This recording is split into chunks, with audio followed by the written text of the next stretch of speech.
Welcome to another episode of Liverpool Adventures here at Hotel Tia. There's so much to talk about. I don't really know where to start. I just know that I've personally gone through one of the most frustrating but at the same time most uplifting weekends as a Liverpool supporter. I'll come back to why it was uplifting.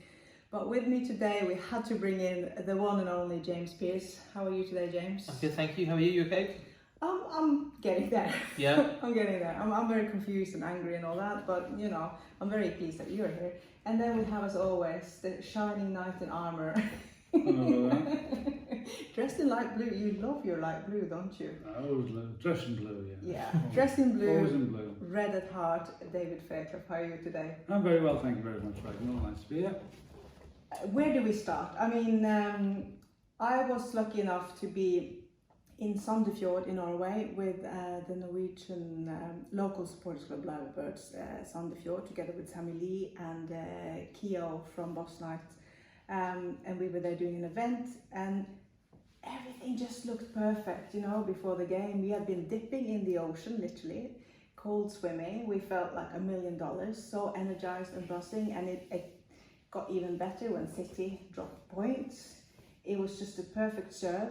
If we beat Tottenham that day, we would have set a new club record with 11 wins on the trot. We'd never ever lost in the new Tottenham stadium. It was just, you know, set for a perfect day of football, David. Where were you? Well, I watched it on television, but I have to say nobody could have foreseen the drama and the discussion that the game has ultimately produced. It's been amazing, actually. I mean, I don't know whether or not we're all sick of it yet, but it sort of looks like it's going to rumble on for a little while yet. There's no easy solution or sort of outcome, I don't think. Certainly not one that can be done promptly. I think I would say it will go on now. Yeah. I think it will, because people want this to be a line in the sand in terms of things changing. Because I think that's been one of the disappointing things for me in the fallout from the weekend is people think, well, why Liverpool wanted special treatment? And it's like, well, they're not. No.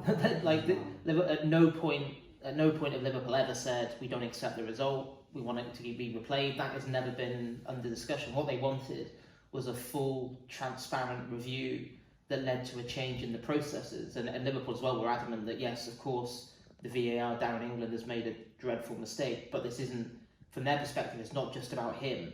This is about the whole protocol around VAR and why did it fail so miserably. And rather than, I think that's why they were angry at PGMOL, blaming it on like, well, it's just a human error, let's all just move on. It's like, no, that doesn't wash on this occasion, because we've seen other mistakes this season, but they've been kind of like subjective mistakes where it's like they've just kind of misjudged the situation. But offside isn't subjective, it's either onside or he's offside. There's no grey area. And to get it so spectacularly wrong, and you know, it's a shambles on a scale that we've not seen before. The fact that the VAR and the assistant VAR thought the goal had been given on the field, so that was why the check was so quick. Yeah, and no lines. We were all screaming, where are the lines? Where are the lines? Because we could all see it was onside. Yeah, but it turned out he did draw the lines and established he was onside. But again, it's like the process is so wrong. The fact that, you know, when they released the audio, and the audio was every bit as kind of cringeworthy as I think we probably all expected it to be. But the fact that the VAR said check complete, and it's like, what does that even mean? Why are you not saying a goal or not a goal, offside, not offside? Yeah, that's it's the like, two commands they're supposed to give. It's just such a basic thing. And then the other frustration is that, again, when you listen to the audio, it's actually the VAR operator that picks up on the fact there's been this terrible error. And the game goes on for quite a while before Darren England and Dan Cook, who was the assistant VAR, seemed to cotton on. And you know, in his ear they're saying, need to stop the game. But they freeze, I think, on, you know, pure panic. And obviously then the view is, well, the game's continued now too long to call a halt to it. But, you know, people say, well, once it's restarted, you can't stop the game. But the reality is, if they'd realised we'd made a terrible cock-up here, said to Simon Hooper on the pitch, you have to stop this game, nobody on the Monday or Tuesday this week would have been saying, but you broke protocol. Yeah, that's not the laws of the game. We'd have been saying common sense prevailed. Well done to the officials. Terrible cock up, but they put things right. But they actually made it worse with the way that they handled it. I think in some ways, I think Liverpool are doing the whole system a favour, all the clubs, by bringing this all to light.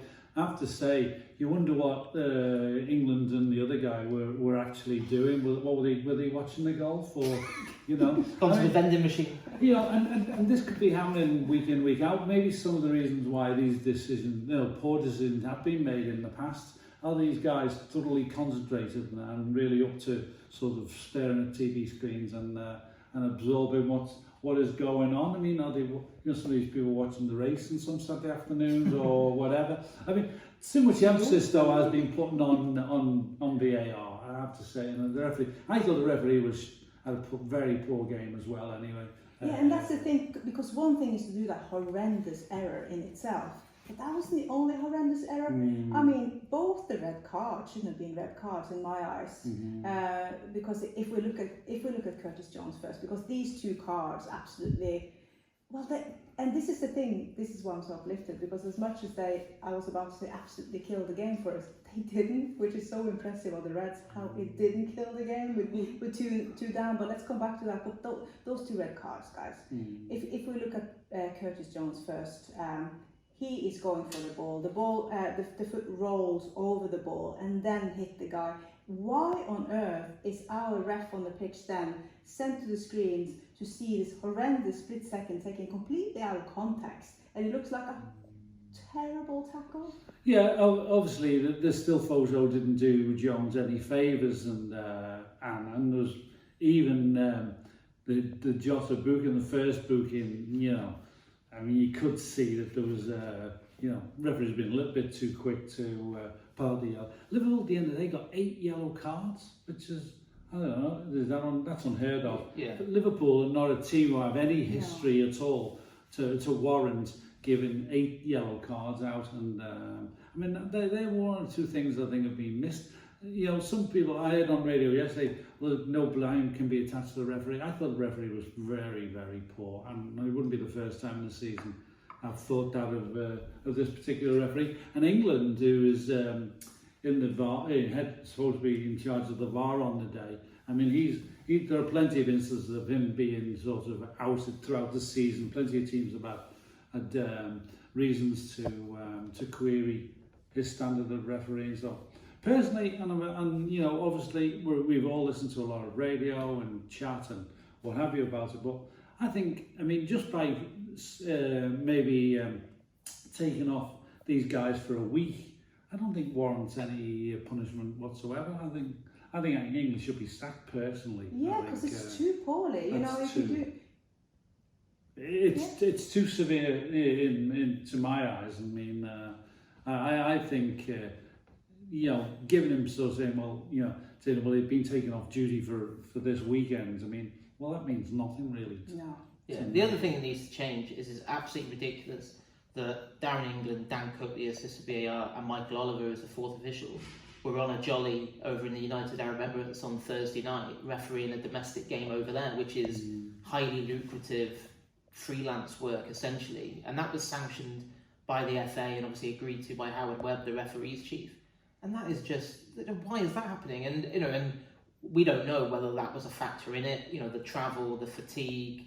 Apparently they got back into London at some point on Friday. I know the PGMOL have said, but referees quite often will officiate in the Champions League or the Europa League and then come back and do Premier League on the weekend. But it's like, that's different, because for a start, chances are those European games are much closer to home than going to the UAE.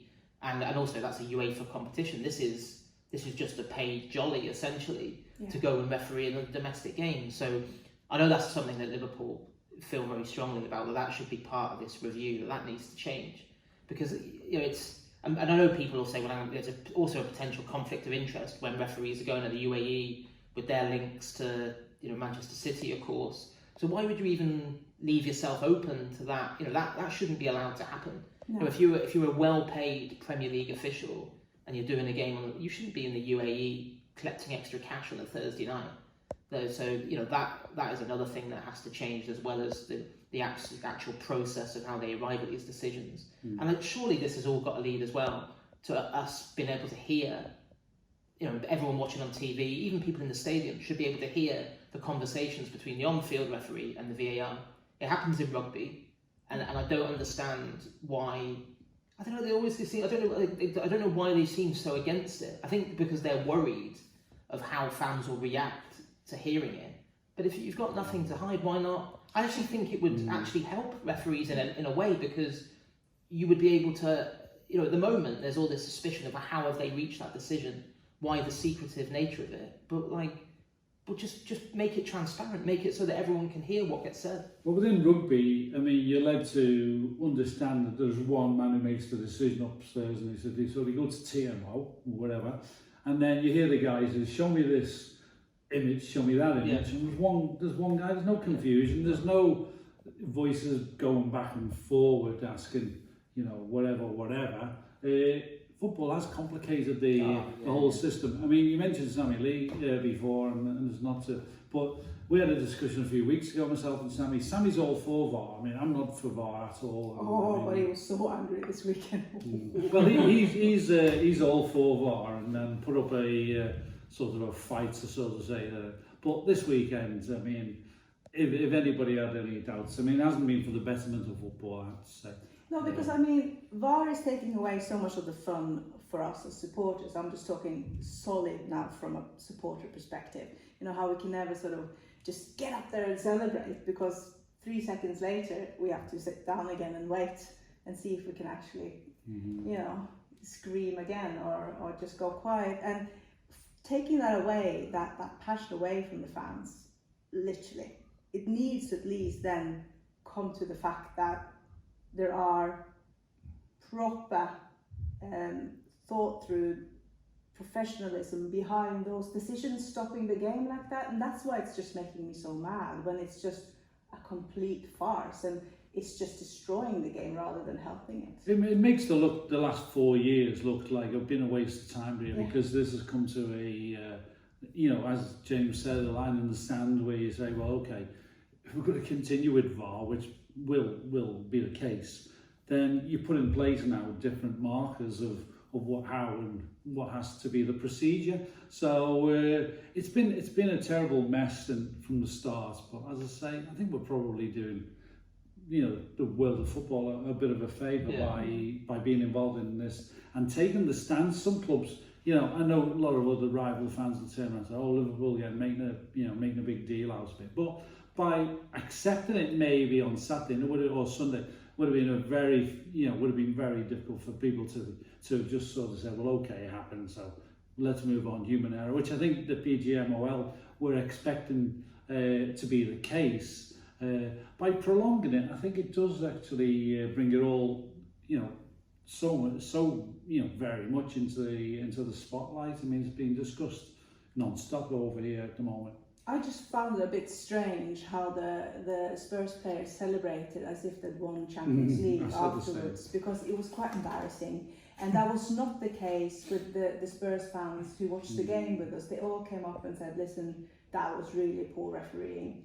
It's not fun winning like this. It's not fun winning like this. That's the point. It's not. It's just not. It's not fair. I agree. They did over celebrate the win. I have to say, it throws out some questions about Tottenham though as well. I mean, they're not the real deal. I mean, they struggled half an hour to beat 9 men. Exactly. So, there was no real... if I'd have been a Tottenham fan on Saturday, I think I'd like to have thought to myself, at the end of the day, we were, we made Liverpool look... Well, I mean, Liverpool played very well, but they couldn't beat 9 men. I mean, lack of ideas, no real worrying moments for Liverpool until the own goal went in.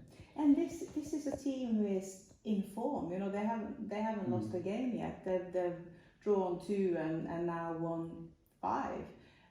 So they should have done better.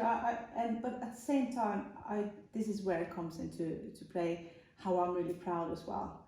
2 things. First of all, right after the game, being with so many other fans was really, really powerful. The first one stood up and sang Liverpool, Liverpool, Liverpool. Guess who that was? That was Sammy Lee, of course. And everyone just followed. And then the incredible support and togetherness after, you know. Everyone just lifted their heads and we celebrated as we won, you know, because what a performance by the Reds though, to be able to accept that stupid Jota tackle that sent him off, which was literally a result of an extremely frustrating, unfair yellow card. I get that, but accept that. The professionalism though, from our nine. Yeah. It was. That's why I think it was a real mix of emotions coming away from the game, because I was down there, and you could usually, when you lose a game in the last seconds, there's just, you know, people are absolutely distraught and crestfallen, and also I think when you lose a game to another team that was in form, sometimes it can be like a bit of a reality check and make you think, well, actually, you know, we're not quite as good as we thought we were. But it wasn't that feeling at all, because, as you said, in the circumstances, it was such a good performance. Like, Liverpool was so impressive with 11 men, then they were defiant and resolute with 10.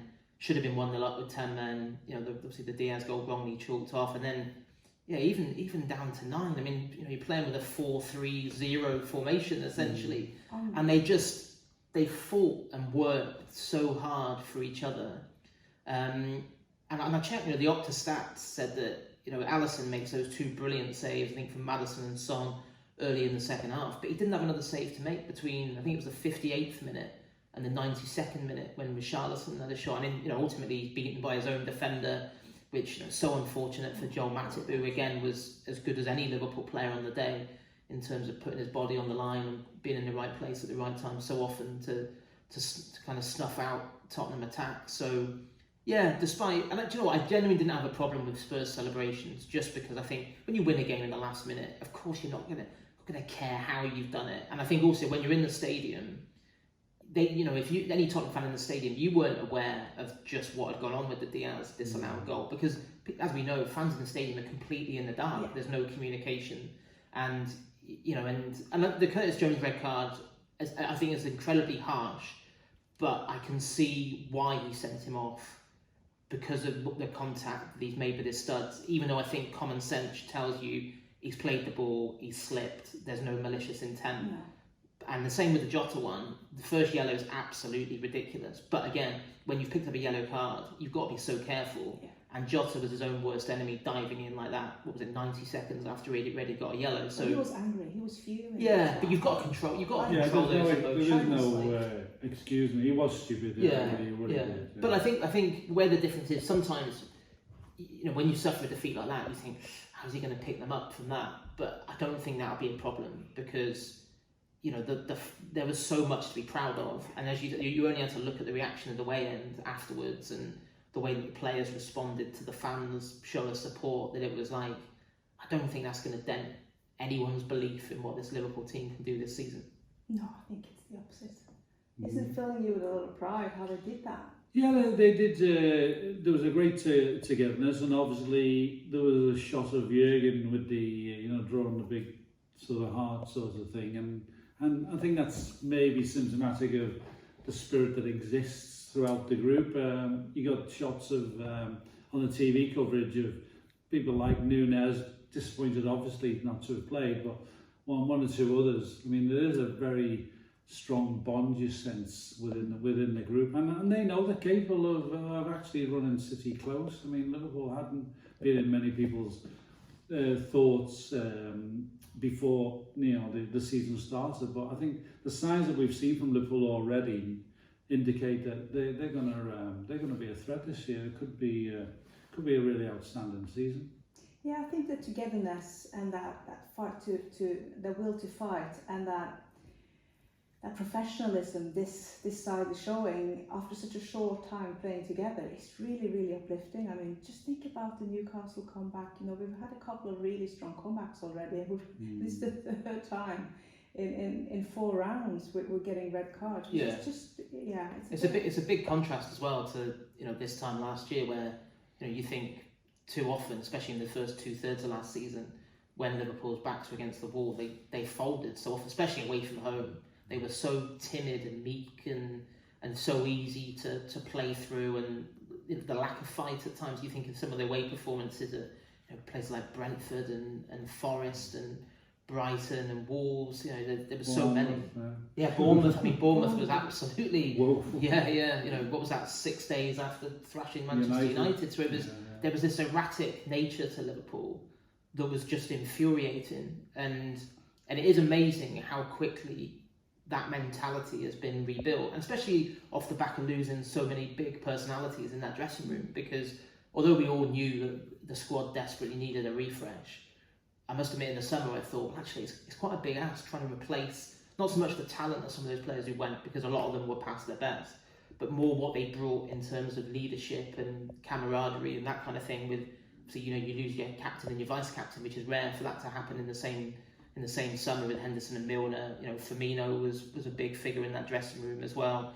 Fabinho. So, but yeah, new leaders have emerged with, Van Dijk, I think, has really put his stamp on the captaincy already. Trent has stepped up as vice captain. And I think it helps as well when you've got, McAllister and Szoboszlai have just been an absolute breath of fresh air in terms of walking into that dressing room. And I think it's not even, there's like the injection of quality that they give you, but also it's what it does for everyone else as well. I think you look at someone like Mo Salah, who I thought was brilliant again at Tottenham, and it's like you can see he's energised by the new guys coming in and giving everything a lift.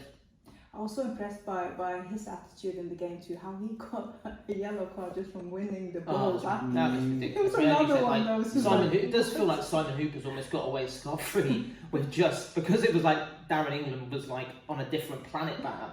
It's kind of been overlooked just how bad Simon Hooper was. Yeah, and he hasn't been left off. Like, he's got a game. Well, he was on the sidelines for the Fulham game. Yeah. And where maybe we were robbed a penalty too. There were just too many things, with that Gomez situation. There were just too many things. It was just too crazy. But guys, let's move on, because we know that this team can go to war for each other, which I absolutely love, and I am so looking forward to the rest of the season now. And the first thing we've got coming up is the Europa League. What do you guys think of our group, and how will we do? Well, I think it was a relatively simple start. I mean, the group on paper basically looks, we've been dealt a good deal. Yeah. I think Lask, while we shouldn't have given them a goal start, it was never really in doubt that we'd be strong enough ultimately once we got ourselves going, and that has been a little bit of a theme that has run through performances for a while now. But once Liverpool got going, I never thought that was in doubt, and I don't really expect any of this group to cause too many problems. I played in Belgium some years ago, and since Gillois, it's been meteoric. It's Belgian football at the end of the day, but they were like non-league when I was in Belgium. It is a while ago, but they've done very well this side to ultimately get into a European competition, and it'll be a huge experience for them to come to Anfield on Thursday night. But it's not going to be a game that's going to, I think, cause too many worries for Liverpool. And the nice thing I thought about the team that started against Lask, it didn't look that weak actually, and even the team that we played against, Leicester, the so-called sort of second string, or the guys who were just on the edge of the first team, looked quite strong. So I think the fact that it's going to hold us in good stead. I think the team that goes out against Union on Thursday will be relatively strong, and should be. We should progress quite comfortably in this Europa League, I think. Yeah, I think the only thing is you have to bear in mind is, as we saw with Lask in the first game, is the Liverpool have got 3 relatively small opponents, but it means so much to them facing Liverpool, because the atmosphere over there in Lask was absolutely brilliant. Like, that was, I went and I spent some time with their chairman earlier on in the day, and he was saying, this is the biggest day in our history, and I'm sure that will be the same for the Belgians, this week, and when Liverpool go there, and obviously Toulouse as well. So that's the only thing you have to be wary of, because these teams will be absolutely bang up for it. But yeah, it's a kind group. It does when you get a group like that, it does hit home the difference between being in the Champions League and not being in it. But it does give Klopp the chance to rotate and use the depth of the squad. He's got, as David said, the squad is strong, and he's got a lot of players that need a game. Curtis Jones and Jota, because they're banned for Brighton, they're pretty much nailed on, I'd say, to start the game. You've got, Tsimikas needs another game. Trent probably needs the minutes, having only just made his comeback off the bench at Tottenham. You'd imagine that Konate would come back into the team. Endo, can he hopefully kick on from the performance he produced in the Carabao Cup against Leicester? Harvey Elliott needs a game. Ben Doak, right wing. I think they see the Europa League as a great platform for him. So, that's not a bad team, is it? No, and you used to say about these sides are going to be big days for them, but ultimately, and you see this against Leicester and also West Ham, and ultimately it's 60 and 75, 70 minutes. These teams aren't able to sustain the thing, so the strength will ultimately be too much. I think we you might get the odd little scare in these games, but I don't think any of them are going to be really good enough to sustain that for 90 minutes. And particularly at Anfield, the home games should be, quite sort of big effort. It's going to, they're going to need big efforts from Toulouse, and Union, and Lask when they come here. And I think he'll have the Brighton game in the back of his mind as well, because that is a really tricky last game going into the October international break. Brighton will be smarting from the absolute hiding they got at the hands of Aston Villa. So I do think it just makes sense I wouldn't have Virgil van Dijk near that team on Thursday night, or Szoboszlai, or Salah. You'd give him the night off, I think. Be interesting. He doesn't want the night off. No, he won't do. I mean, I don't think Szoboszlai won't either, knowing his mentality. But, I mean, Alexis McAllister's an interesting one, because, of course, he'd be up against his brother. Kevin plays for Union, so I'm sure he'll be desperate to be involved. But I think that'll be interesting to see how Klopp plays that, because I think part of him will be thinking, okay, but I really, really do need to count on you going back to your old club at Brighton on Sunday. And there's something about those European nights, no matter if it's a Champions League or a Europa League, it's just being under that floodlight and just playing teams you don't normally play, and allowing a lot of more locals and kids to come in as well, because it's not that pressure of Champions League. And actually, if you do dream of some floodlight football and coming to Liverpool on a little spontaneous trip before Christmas, you can go to liverpooladventures.com, because we actually do have some football packages there available, with obviously staying here with us at Hotel Tia, and then Liverpool Adventures sorting you some beautiful tickets for the game. So that's something to do. That also actually counts for, believe it or not, Nottingham Forest and what is it? Is it Brentford or Burnley? We do Brentford before Christmas. Yeah, I always mix them up. Yeah. So those two, there are some availability there. So get in touch if you want to come and watch the football and celebrate, hopefully afterwards with us. And we have to say, Jurgen Klopp, there's only one trophy he hasn't won. So maybe this is the year where we clinch the Europa Cup. I know a lot of people are already planning their trips to Dublin. Maybe a little bit premature to be doing that. I think having watched the Champions League last night and seeing there'll be a couple of strong teams come into the Europa League down the way who obviously get knocked out of the Champions League. So we shouldn't think it's a given. I mean, it's a great target to have, and it would be nice for Jurgen to complete the set, so to speak. Yeah, I think it's that thing, isn't it, when after you get through the initial disappointment and missing out on the Champions League that we've become used to for so long, and you think, the Europa, but then once you actually get into it, you embrace it and think, well, actually, yeah, it is worth winning. And you think about Liverpool have had some amazing nights in the Europa League over the years. You think back to the one against Dortmund that kind of ignited the Klopp reign, really, in terms of everything that Liverpool have gone on to achieve since. And one of my best nights probably as Liverpool fan would have been the Alaves final in 2001, seeing Liverpool win that, which would be regarded as probably one of the greatest European finals ever, but for what happened a few years later in Istanbul. So yeah, it's not where you want to be, but I think when you're there, you've got to embrace it. And I think the good thing is, it doesn't sometimes when you're in the Europa League, it can feel like a bit of a grind the Thursday, Sunday, because you play so many times on a Sunday, you're playing catch up with a lot of teams who've been playing on a Saturday.